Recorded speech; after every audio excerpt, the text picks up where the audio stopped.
In theory, there are only 4 styles of parenting. Authoritarian parents are controlling and demand obedience without considering the child's point of view. Permissive parents are loving but don't exert any control. There are no rules. Authoritative parents are firm but loving. They encourage independence within limits. Neglecting parents are uninvolved and often uninterested in their own child. Recently, a 5th style was proposed, but we will come back to that later. The styles range from controlling and demanding to complete freedom, and from cold and unresponsive to loving and receptive. Each authoritative, permissive, authoritarian, and neglectful parents have their place. To understand what it means to grow up with parents from each end of the spectrum, we can imagine the lives of 4 children. Sarah's parents are authoritarian. They love their girl, but they believe that strict rules are important to make Sarah become well-behaved and fit into society. If Sarah cries, she's told to stop. If she talks back, she is sent to the corner for time out. If she forgets to take care of her chores around the house, she is not allowed to play with her toys. Sarah learns that suppressing her emotions and following her duties is the way to get through the day. To get the love of her parents and to avoid making them upset, she becomes obedient. However, because Sarah was never allowed to decide for herself or follow her intrinsic interests, as an adult, she doesn't know what she really wants. She begins living a life that seems perfect to her parents and society, but might leave her unhappy on the inside. Permissive parents, like those of Peter, enjoy their little boy so much that they believe they should fulfill all his wishes, give him full freedom, and never say no. Peter enjoys full control over his parents and gets whatever he wants. If he doesn't want to walk, he'll be carried. If he wants ice cream he gets. If he wants to play games, he'll be playing them all night. Peter grows up completely without borders and does whatever he thinks is right. He never coped with conflict, and he did not learn to control his emotions. The fact that he always got what he wanted made him a bad loser. As he grows older, he often acts inconsiderate and doesn't know his limits. Arthur's authoritative parents respect their child's needs, but believe that kids need freedom within certain limits. Arthur can freely play, but when he's done, he needs to help tidy up. He is allowed to eat ice cream, but only on Sundays.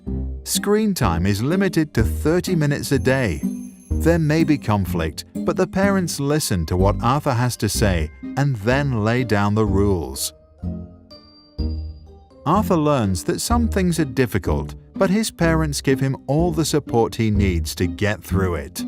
He develops the strength to endure hardships and to continue following his interests and passions. In class, he bravely expresses his own opinions in an appropriate manner. During breaks, he can show his emotions and act freely. As an adult, he agrees to rules only after they have been discussed and he feels like he understands them. Neglectful parents are usually not present in their children's life. Nora often feels completely alone in the world. She experiences full freedom to do anything she wants to and has plenty of imagination, but she never receives any feedback or even attention. Nora realizes that it doesn't matter what she does because no one cares anyway. The lack of attention leads to a lack of trust in herself and others. She becomes insecurely attached, unable to form healthy relationships, and develops a negative image of herself. To stop feeling unworthy of love, she tries not to feel anything at all. In recent years, over-involved parents who are present in every aspect of their child's life are often referred to as the 5th style. These parents are also known as snowplows, removing obstacles out of their kids' path, or helicopter parents who hover about and micromanage every aspect of their child's life.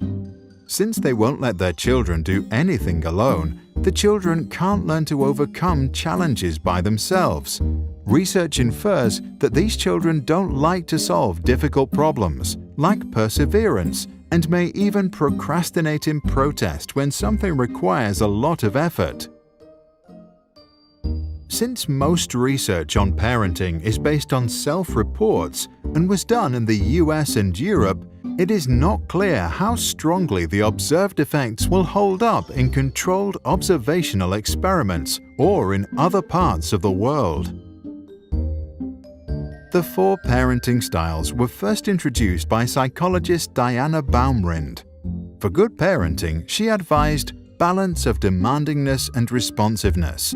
Add to that the wise words of Maria Montessori to never help a child with a task at which he feels he can succeed, and parents should do pretty well.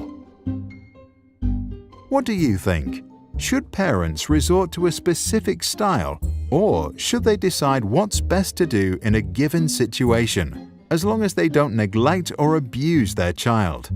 To download this video without background music and learn more about the topic, visit sproutschools.com. For a free masterclass on attachment parenting, see the link in the description below.